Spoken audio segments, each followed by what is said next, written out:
Here at Immortals Inc., we offer a fine selection of items to fulfill your gaming and hobby needs. From classic board, card, and role-playing games such as Monopoly, Pit, or Dungeons & Dragons, to the ultra-competitive lines like Magic the Gathering and Warhammer 40k. Our customers and employees can help you at any level of ability, starting with no-events players all the way up to gamers who compete in national competitions. We offer weekly events and tournaments in many of our gaming lines. Immortals Inc. can supply you additional hobbies such as painting and modeling supplies, Funko Pops, card storage, and other collectible items. Check our website for daily and weekly updates on events, live streams, and podcasts. Welcome to Immortals Inc. Come on in, we're down in the basement. Come on down to the Nerdatorium, where it's cool to be a nerd.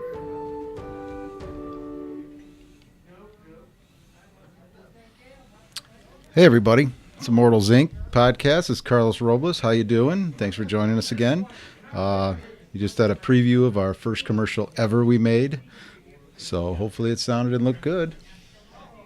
Am I good? Is this sound coming on? All right. So today, anyway, our latest episode here, we're going to talk about some Torg. I've got a friend of mine again, and hello. Nate Elwood is joining us again. Oh man, look at that graphic. Anybody see that? But he's going to talk about Torg Eternity, a game we've got back in here and just got revamped. And I guess he actually read it cover to cover, so he'll have a lot of questions, or he'll have a lot of answers. If you're watching this and you have questions about Torg, go ahead and type it in on Facebook, Twitch, or Yahoo to YouTube. YouTube, right? Sorry, still all new. Of them. Yeah, all of them. Yeah, somehow to get through. But anyway, let me go over some new product here. Actually, I got some old product we were playing with here. Rick and Morty, I guess, is coming out with the fourth season. Do you watch Rick and Morty? I've seen it once. It's entertaining. You should watch all of them. They're pretty funny. So anyway, I forgot we had these, and Josh hates when I get stuff like this. But we got the Rick and Morty portal gun. It actually lights up. We have this in stock. I can't see? No. Oh, yeah. Oh, the green screen is picking up the it's there. portal. It's there. Yeah, it's pretty cool. Well, even worse is the Pickle Rick game. There is an actual green pickle in the middle of this box. You can see its face on the screen there. Yeah. And there's some miniatures, and it's a dice card game, but we have that. It's not an empty box. Yeah, I know. It's a pickle. And then, I'm surprised this is still here. We have the art of Rick and Morty. And, of course, Morty's shirt is green, so everything's there. Wow, what a side effect of green screen. What else? Some restocks on Arkham Horror, the card game, coming up for Halloween. If you're a fan of anything else we put out Immortals Inc. board game group. They stream every Sunday at 5 o'clock. This is going to be one of the games they're playing in October for scary Halloween time. And that is a fun game. Oh yeah. I own that too. Yeah, it's a very good game. I play it solo because I'm a loser. I'll sit home at 2 o'clock in the morning with no friends, and the plight of you can play. Gamers. Yeah, right. Solitaire for nerds. Yeah, basically. Nate, you should be buying this soon. It's the 40k Monopoly. Yes, my son has saw that. Thank you for that. Yes. That's fun. To add to the 4 other monopolies we have. Surprisingly, I didn't think this was going to be popular, but apparently a lot of people do like this. Is the X-Wing 2nd edition came out. I'm hoping to get another group in here soon. We also have all the conversion kits. I don't even know. I've seen it on shelves. Is it a miniatures just space battle game? Is that what it is? Or how could you not know what this is?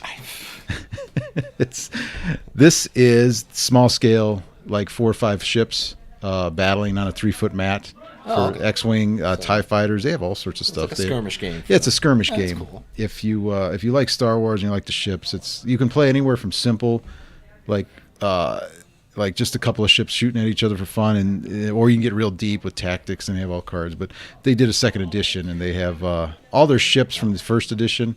I think people were worried about wouldn't go over, but they actually put out conversion kits for Scum and Villainy, Rebels, and the Imperial. It's Fantasy Flight too, so it's always top notch stuff inside that box. Yeah. It costs a bit, but you get your worth out of Fantasy Flight. Also, from Games Workshop, just released this weekend, is Warhammer Underworld's Night Vault. This is, anyone think about this? We have a guy, Shadespire is the same world. Yeah, this adds magic, I believe, to this. Like undead and stuff, too. Yeah, the Warhammer Underworlds is like a skirmish game. Yeah. For 40k. And this adds, huh? Age of Sigmar. Age of Sigmar. I'm sorry. Age of. Jeez, oh man, yeah. It's almost the same thing. Don't I feel too bad. get crucified for it. Yeah. Anyway, they released this box. One has guns. Yeah, this adds magic to it, and has undead, the Briar Queen, and Amos Dawnguard. And they've been putting out some fantastic miniatures. Yeah, they do this very regularly. They're supporting their they're really supporting their other games. Like this weekend, Kill Team releases the new box sets. Yes, the Tau and the Necrons, Yeah. and the Killzone No Man's Land with the trenches, Yeah. which Was it Elder and I'll probably Space Marine? I'll be putting that on pre-order, to be honest, because I've always thought it would be cool to have a cool game in No Man's Land. Oh, okay. Where's No Man's Land? In between the lines. Oh, I don't know. Well, you have to go back 100 years for that one. Oh, is it? That's World War I right there. Oh, yeah. In between the trenches. And a new game that we got that I think is going to be popular, but nobody. How could it not be? Fallout Wasteland Warfare. This is a two-person skirmish game. It's set in the Fallout. I said Warhammer. In the Fallout universe. Video game. Everybody knows it. I've tried playing it. If you have a pulse and you've been around since 1996, you've heard of it. It comes with two teams. I guess there's solo play and then there's team play. Hey, another solo game. I know. Solo game for you at 2 a.m. there. Yeah, actually, Kat. I think today, if you're watching this live today, Kat, our Mortals Inc. board game group leader, is coming up here and they're going to play this. I think they're playing it in the back. Are they here yet? Have you seen them? Okay. It's available here. We also have the Fallout, the Nuka. What is it? Nuka-Cola caps. Nuka-Cola caps. Yes. I guess they use them in the game. And my chair. And they have a purpose in the game. Oh, I thought it was just No, I think they do have a fluffy purpose in stuff. the Here you game. go. Look at this. Yeah, it's That's kind of cool. I don't know if you put it. I don't know if I. Is it? I guess. Oh, Josh says it's for the single player campaign, but we'll find out later. Other events before we move on to, man, there's a lot of stuff I had going on. Sorry about that, guys. This weekend at Lakeland College, October 5th, 6th. It's the 6th. October 6th, Saturday. NyonCon, which is a big anime convention. They hold it every year down at Lakeland College. We're going to be there. We're going to be running we're going to be running the gaming area. We'll have our board game group there. Oh, that sounds cool. Josh will be there. He'll be running the Magic and a Cardfight Vanguard tournament, 1 in 4 or 5. That's going to bring. That's right up the alley of cosplay. I know. It's that's why I had to bring a team this time. I tried to do it by myself last year because they always bring us. And then we'll be up in the vendors area. We'll be if many you guys hands, many hands. and then Josh will be there. Josh and Nancy, Diane and I, and then Kat and her crew will be there. So hopefully it'll be a lot of fun. Come on down. I think it's $5 to get in now. That's it? Yeah, it was free before, but it was $5. I think it grew to the point where they needed to charge something because they had to actually pay people to do stuff. Yeah, and get the space and everything. Yeah, I mean it's pretty big. But still, $5 to. Yeah, I mean, hang around all day. Unrestricted, go around, hang out. So. It's ridiculous. If you're bored, you want to come down there and have fun and laugh all day, go ahead. Bring the kids. Yeah, bring the kids. Actually, there's a lot of kids there, so it's pretty good. Especially when they dress up. I love seeing the kids in cosplay costumes. I don't know why. It's better than seeing the adults in it. Well, the funny part is, I go there and Diana goes there and they like to take pictures. Go take pictures. Well, these are all college girls. They're all dressed up. Oh. And my wife's like, go take a. I go, I am not. Walking up to these random college girls. Yeah, you got to take a picture. It's a creepy old guy. Yeah, creepy old guy. You guys go over there and do that.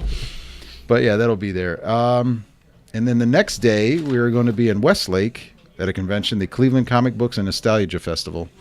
It is $4 to get in, which is not bad either. And it's from 10 a.m. to 4 p.m. at the Cleveland Westlake Doubletree Inn. Okay. It's right off, I think it's right Crocker Road. Yeah, right off Crocker Bassett. It's easy to get to. It's fun. It's comic books, like I said. We're going to take our foray and take some pops and comic-related games and see what's going on. I'm sure you'll find a ton of... You'll be coming home with boxes because... If you're anything like me, I'm not going to spend too much money, and then you go there and wow, I haven't seen I know, that. I got it. I'm going to end up graphic novels. I'm going to I don't want these, but I'm probably going to get them. Yeah. And then I guess they have a special guest of Jack Kearney. He's Nelson from The Walking Dead. I don't watch The Walking Dead. I know. Josh. I haven't watched Josh it in a couple of shoulders seasons. up doesn't know either.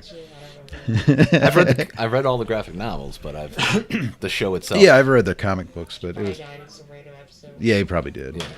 He was a zombie for one day. Oops, sorry, I still need that. Well, anyway, so that's all my spiel on everything. And let's move over to Torg Eternity. Go ahead, Nate. Give me a rundown what we got going on here, and then I got a list of questions for you here. So, Torg.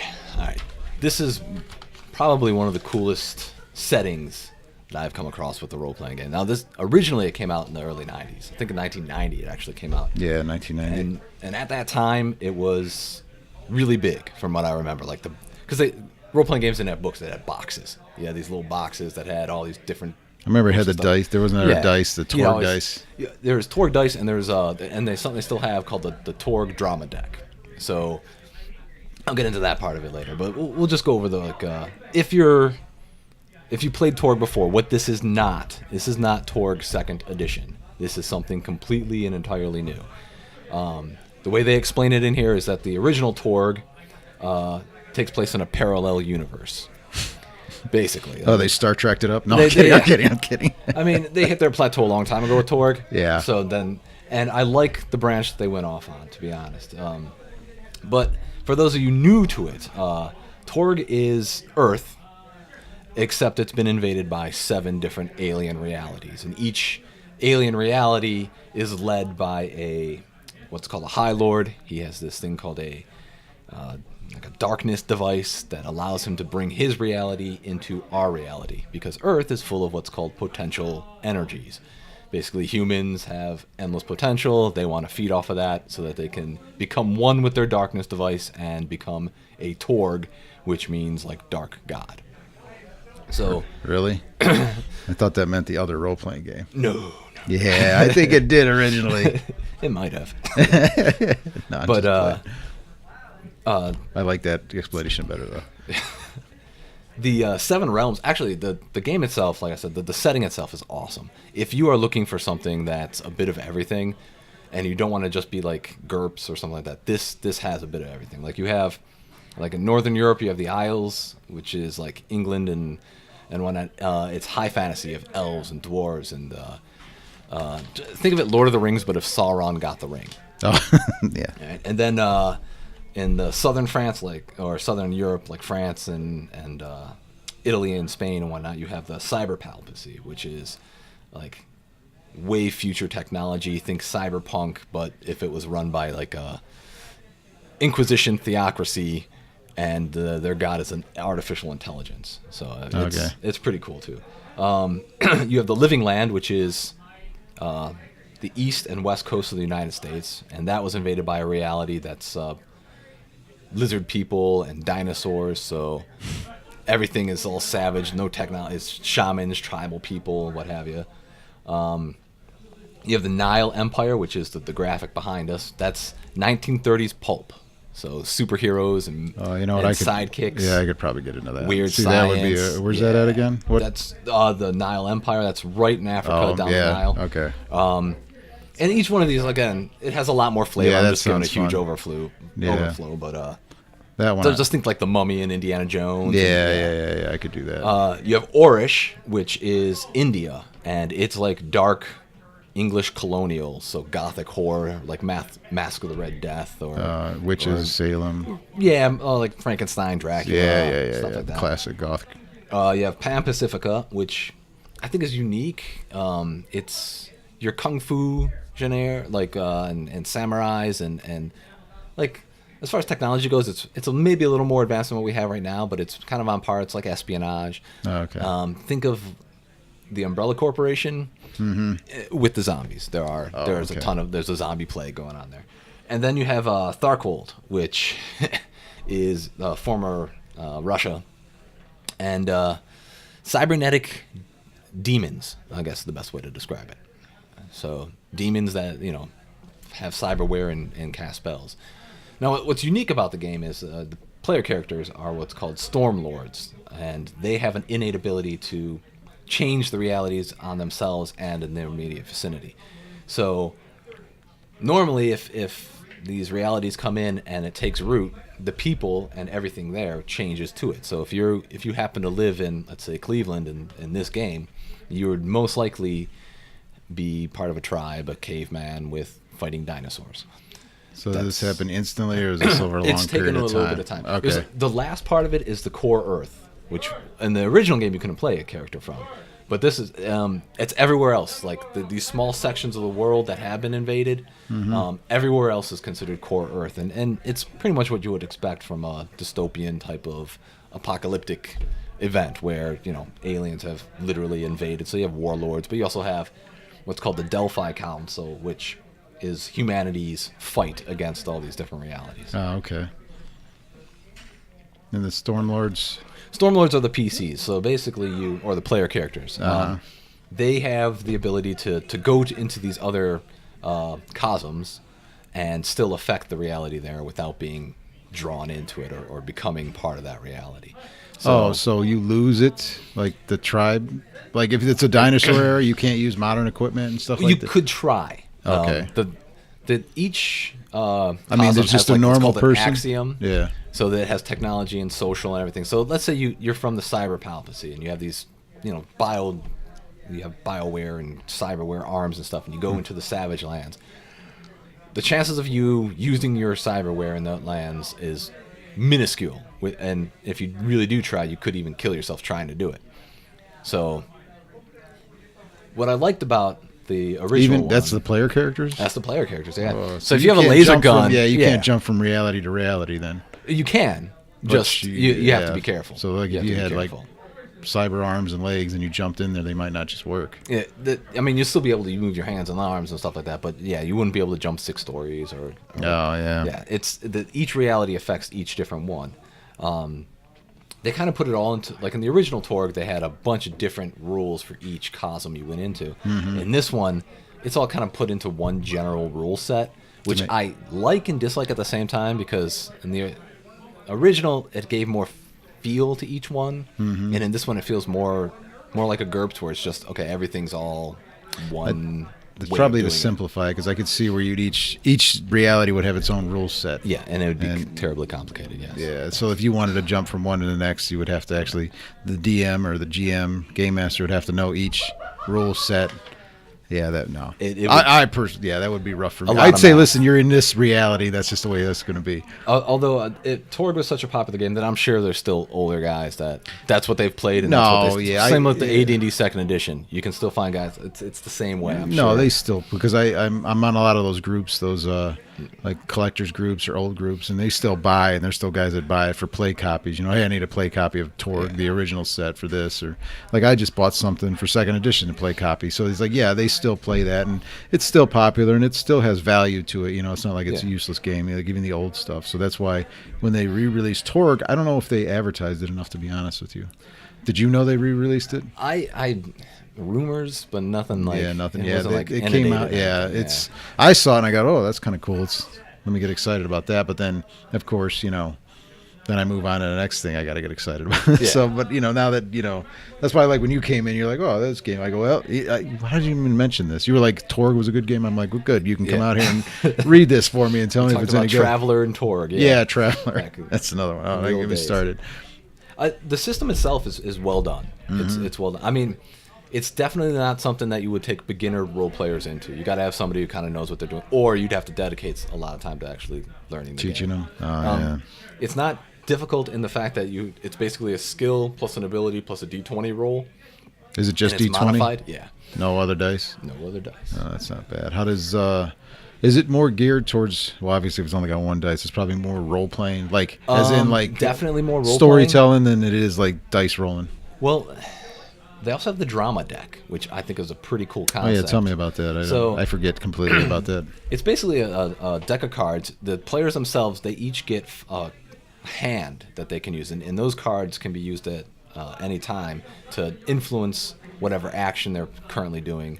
But when you get to combat, you don't roll initiative or anything. You flip over the drama deck, and it'll give you who's going first, a V for a villain or H for the heroes, and it goes through the rounds that way. Yeah, that's not a bad idea. That's not a bad. Each drama deck will also have a keyword on it to give you like more of the tense part of the situation. It's a very unique mechanic. It's something I'm sure you'd have to get used to playing. But reading about it gets you I really like that excited idea, because I'm yeah. thinking of D&D with the initiative takes up like Yeah, 20 minutes. Oh my god, But Yeah. flip the card, see what it says. I think there's another system that uses that. Outbreak Undead, something. Do you ever play that? Remember Castle Falkenstein, I think, used the same Yeah, thing, where something like that. everybody was flipping just regular playing cards. Yeah, and then my memory's foggy on that one. No, you're talking about Torg, and it's all coming back. I'm like, oh yeah, because I was like, what was this about anyway? And I thought, but I like the background. The background is cool. Setting wise, this is an awesome game. As far as mechanics go, it's still good. Mm-hmm. I mean, if I were to give it like out of 10, like for style and flavor, it's 8 out of 10, 9 out of 10. Mm-hmm. It's for rules, I'll probably give it above average, about 6 out of 10, just because it'd be hard to take a new player into it. It's not. But if any veterans out there, you'd pick it up pretty. I'd say Burning Wheel or Savage Lands, difficulty in learning. And then all right. As an overall, I definitely play it. I would definitely at least one night or 2 nights or a week get some friends together and be like, hey, let's give this a try, see what it's like. How about even doing a one-off on it would be entertaining. How about the book for reading, like just for background information or just for a read? As far as a read goes, it keeps your interest, especially when it goes into all the cosms and the. Is there a lot of background there? Yeah, Like, they give it enough meat. It's not just rules and dry. They give it a lot of excellent graphics. I mean, it's well illustrated. It's well organized. Even is it a nice book? It's physically a nice book. Physically a nice book. Even the way they present it, each. It's full color copy, hardback. Yeah. I'm trying to describe something here, but they have the tabs are part of the printing. So if you're looking for it, you can just look at the side of the book and see right where the tabs are. You know what I'm okay. saying? So you can flip right to Easy it. use. Yeah, because a lot of that times was I'll get books. Well done. Even if I never play a book or something like that or game, and if I read it, sometimes I'll get ideas from it or backgrounds from it, and it's just the fact that jumping from reality to reality is a cool idea, and the diversity of the realities is pretty. Yeah, cool, that's a lot. Like the Pulp Fiction, Josh and I liked right away. That would seem like Indiana Jones immediately. It's set in the Nile, so just the Mummy and any of that classics, stuff. And if you ever get sick of it, you can always go to a different color. I think that's another cosm. good thing. I like the idea you can jump from one to the other too. So if you're from the Savage Lands, you could wig out when you go to some technological nuts. Well, as far as like do they know they Stormlords exist? go. Like the Oh, people yeah. inside, they know all these. they know so what's like going they on. know the world is, and this is the way it is, and Right. And they know there's like people that fight, and then the humans, the original Earth inhabitants, the last of humanity, are fighting back. So Yeah. there's an actual. But it's hard to fight back when like in Moscow where the cyber demons came down. Mm-hmm. They basically one day these huge bridges from a different reality slam into our reality, and these things come pouring over, setting up these devices to take it's over. hard. And so they nuke it. They nuke themselves to try to get rid of it. So you have this See, that gigantic makes the story wasteland. even like that's even more interesting. But- You're like, I guess that would be a thing, and now you got a wasteland that You they got a live ton in. of Russian military fighting, but they don't have magic.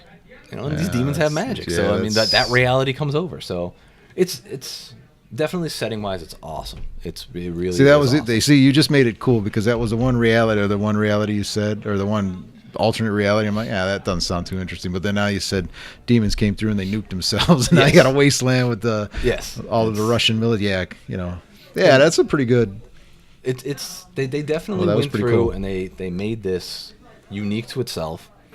In the original, like the Orish one, the one where the Gaunt Man lives, the Victorian horror, that was more in Europe area. It's in India, and I like that and I don't like it at the same time. I They mean, give it it's a cool. totally different flavor because Yeah. you got one genre genre just thrown into another area that's totally not made for that But genre. Yeah, and colonial British stuff. I mean, Yeah, I guess you're Victorian right. stuff Yeah, I is thought about still that, yeah. Colonial British Victorian. Yeah. So, but yeah, it's definitely if you guys are on the fence about it, pick it up. It's worth the money. It's worth the time to actually read through the rules, and I'm sure you'll get plenty of good games out of it. Yeah, what's the retail on that thing? What's on the back? I can't even remember. Let's see, it's $49.99. Yeah, that's about average for a hardback now. Yeah, Big and core. I mean it's not. You It's know, a everything significant book. It's all in there you need to play, right? Except for the drama deck. You do have to buy a drama deck. Yeah, I mean everything. I mean, Everything you have else, but worlds. this is all the there an rules. adventure in there too? No, but adventure? From what I was reading online, they made an adventure or booklet that was called, I think, Day One, and Yeah. it has inside of it 7 different or 8 different adventures. Yeah, I think we have that on the happens show. Yeah, right actually, during the day of the invasion.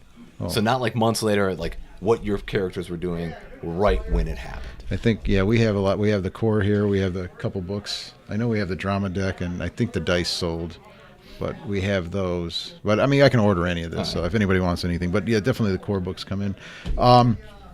I know it was published by, who's it published? Ulysses, Yeah, United Ulysses States. Spiel. Yeah. Spiely. I'm sorry, Ulysses guys. North America. Yeah. That's Okay. Yeah. UlyssesNorthAmerica.com. This must be the foreign country.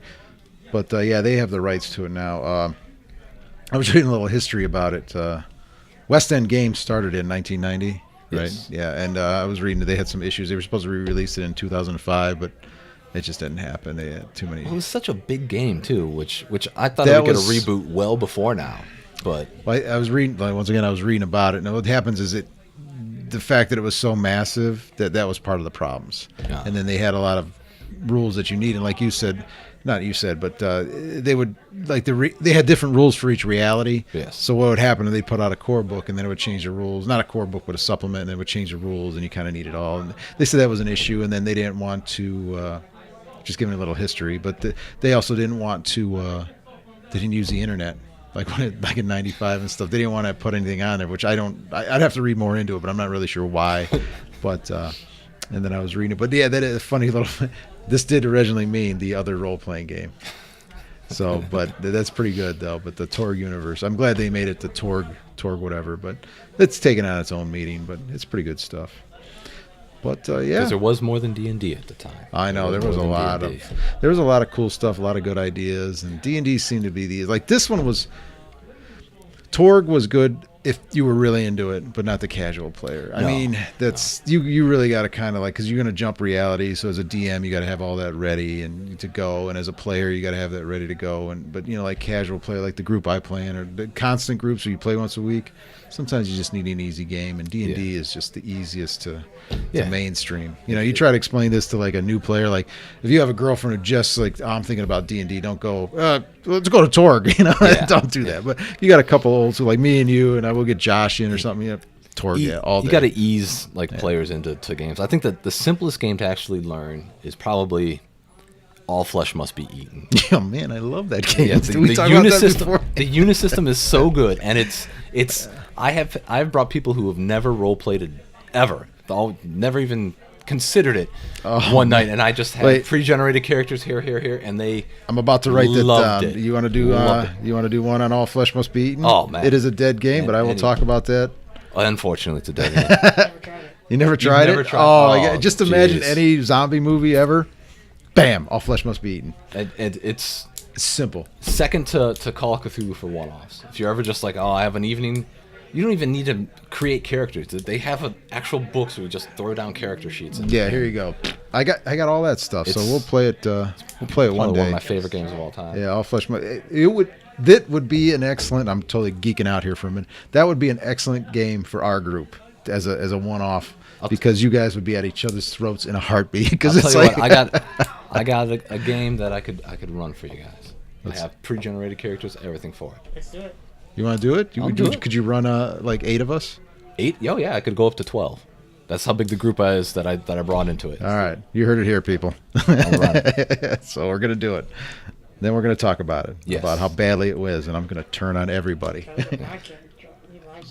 Oh yeah, I don't know if they'd all get into that. Not to outshine. But yeah. Sorry. Torg Eternity. I geeked out for a minute.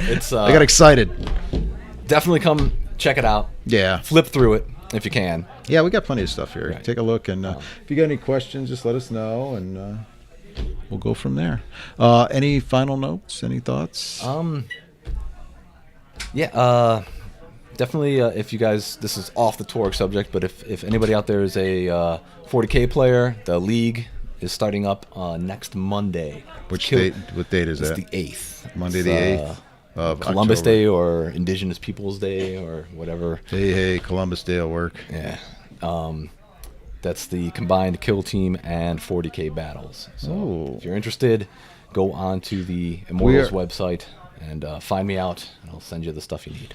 We are getting like a little underground following for Kill Team. We got players come in. I had a new guy come in last night. He had all this stuff, and somebody else was asking, so we'll get that out there. And Question about Torg. Mhm. How does like character death work? How does character death work? Like, people die all the time, or? Is it I think you could, just like any role-playing game, you I can. know some games people die all the time. Like, Right. You always make new characters or whatever. So You're asking like how I guess how the mortality rate. mortality rate. Yeah, sure. That could probably be dictated by both two things: your GM and the players, and even what cosm you're in. I mean, you always have the heroic part. Like I always say that characters are more than mortal but less than divine. There's got to be a chance for them to die, but they're more than yeah. just, There should always right, be a good chance they could die. When you're not playing Joe, the pizza delivery guy, unless it's all flesh. Sometimes, Yeah, you all do, flesh. He might survive. In all honesty, you play something that's interesting. So, the character development in this, I think, is a big part of it. You definitely want to see your character develop, and sometimes outside of the cosm you're in. So, I'd say mortality. Maybe bad dice rolls could do it, but if you don't fudge that a little bit, make them hurt, we lose a did- limb, but We did Call of Cthulhu. oh, that's meant to die. Carlos did Yeah. one time. Well, I've only done like D&D or whatever. Mm-hmm. So like when we got into battle, like got shot at me with a shotgun. It was like one shot and you're dead. And like, Yeah. Yeah, it's like really, it was like it's a tough game. Yeah. it was pretty funny I was because like, whoa. him and the usual guy that plays, like Pedro is our friend, they're always rushing into combat, and they rushed into combat and they got shotgun blasts, and another one got a 45, and they're almost dead. They're like, oh, and then they're running away, and they're like, what's going on? Trying to retreat. Like we were out of there. Not everything got plays like really D&D. Yeah. Call of Cthulhu though is one of those great games where your character's going to die. He's either going to die or he or she is either going to die or go insane. Yeah, there's no in betweens. You that's the either best you can hope survive for. long enough to go crazy, or go crazy and then die, or just die outright. I mean, but yeah, with this game, I'd say mortality rate. It could be high. The systems there definitely is. It's a tough combat system. However, the chances of you all like dying like every encounter or something like that is, and I think that comes down to a lot of the GM, especially with the drama deck. You can throw a lot of cards to help out other players and yourself. So it's definitely meant to have a story, to take that story and to continue that story, and it's hard to do that when you're changing characters all the time. How about character creation while you're on character death? Character creation, it's simple yet not at the same time, because it's only abilities and then skills. However, they all interact in a different way. So depending on what you want your character to do, you'd have to really get into the mechanics of the character creation. It's not like you can just, I take an archetype, okay, this is what they need. I mean, you could do that, but most of the time you want to develop, they So you focus on making build, a character. Okay, it's a lot of build. So there's some Right. time involved. Yes, It's not like, I'll do it in an hour. Yeah, and that's why you don't It's want probably to like come off if you're going to play it, probably like just a session of character build. Yeah, everybody's sitting down. Yeah. Preferably 2 rule books. And because it's nothing worse than people fighting over one rule book. I know. And going through it and but there's so many different ideas. I got a guy from the Nile who's this Bam Bam Bannigan, who's an Irish mafia guy with 2 automatic pistols and is a superhero, and then I got another guy that's Dr. Van Helsing from Orish, and a lizard person or an elf, because you can't. So play how does elves. it? Not to drag this. How do they meet up? What's the team? How do you build the team or the group? Or? So, Earth has a resistance, and it's called the Delphi Council. Oh, and they send the Storm okay. Knights to try to. So you literally meet up. You Oh, can do the generic. The Delphi Council, in my opinion, is like you meet at a bar. Oh, okay. type So like of you thing. know that you have these powers, and then you get out of that Right. reality, get to the last humanity, or There's always a mission or something. that yeah, has to be okay. completed. They recruit you. You've been recruited by the Right. best. Yeah, okay. Bounty hunter. Yeah, Or somebody realizes that you have these innate abilities and that you're a Storm Knight. you got drafted. Yeah, Right. okay. Yeah, basically. Got Basically. it. All right. Well, like you said, pick it up. We got it. Check it out. If you're an old schooler and you want to look at the new way they did it, check it out. If you're just looking for something different, It's definitely that. yeah, It's try definitely Torg. Give it a read. You can at least get some ideas from it because I'm already spinning some ideas in my head while I'm sitting here. Anyway, if you want to get a hold of us, give us a call at the store, 216-712-7169. Check out our website, immortalsinconline.com. On Facebook, we're Immortals Inc. You give us a like on the page. Twitch, we're Immortals Inc. All right. Twitter is Immortals_Inc. If you want to email me directly about podcast stuff, it's podcast.immortalsinc@gmail.com. You can also, I don't know, you can go shopping too. Shopping at our website if you're looking for card singles. We haven't got role-playing game or anything on there yet. We're still developing that. It's immortalsinc.tcgplayerpro.com. But if you just go to our website, hit store, it'll take you there too. We on YouTube too? We're on everything. We're on everything. So YouTube Immortals Inc. Try us out. Plus, you got the brick and mortar store. Just come on in. Yeah, brick and mortar store. Come on in and see us. If you want to get in a group, look at that. I put it up on the board over there. You can't see the board I'm pointing, but there's a board on there. We have a lot of stuff going on. Monday nights, we have the Chainsaw Diaries live stream, if you want to watch that. Thursdays, still Thursdays, right, Katie? It'll start up in about a week and a half. Yeah, about a week and a half, but you can watch our old episodes. Katie paints, learn how to paint on Thursdays. We have different groups, too. We have the Immortals Inc. board game group, we just started with Kat. They stream every Sunday at 5 o'clock with a variety of board games. We already have October scheduled up. It's all scary games. Looking for a D&D group, Cleveland D&D group on Facebook. They meet up on Wednesdays, and they chat a bunch of stuff up there. We also have, run by us, Northern Ohio Card Fight Vanguard and more group. Just type that in, you'll pop right up. If you're looking for Age of Sigmar, we will pair with Ren 4 Age of Sigmar Wargaming. They're down south a little bit, I think. Ren 4, have you seen them yet? Yeah, they're a little down south, but they're having a big winter tournament. We're doing some tournament, but you can give them guys a holler. We also have other pages of Immortals Inc. 40K group. Get in there, you learn how to play games, meet up. Immortals Inc. Age of Sigmar group, and Immortals Inc. Overstock Warehouse if you just want to dump some stuff. Until next time, Nate, thanks for joining us. And if you come back again, you want to? Oh yeah. I mean, how often can you do this regularly? I'd love to.